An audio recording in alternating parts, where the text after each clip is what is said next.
Good evening, beloved.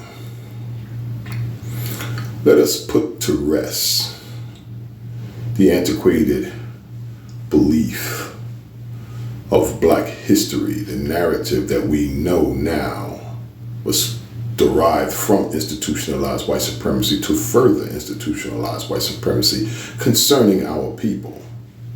Let us be clear that our ancestors were not considered slaves because they were conquered by institutionalized white supremacy.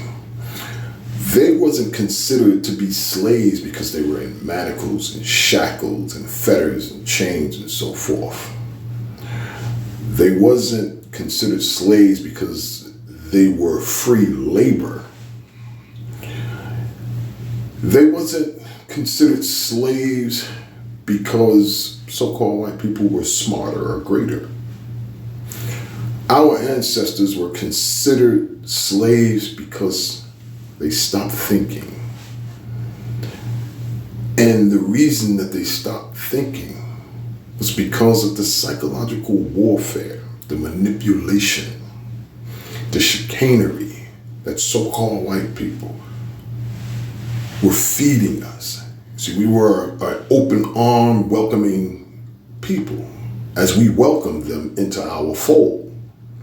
We had no idea that these flesh gods, flesh god Lokis, gods of mischief, we had no idea of their intent.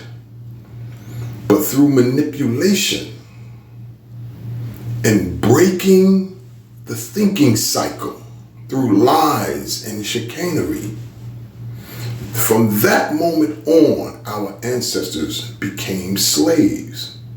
Just as today, right now, because you are still not thinking, because not thinking is what we hand down from one generation to the next, while so-called white people are handing down wisdom and materials and fortunes and so forth and so on. We are handing down the depression.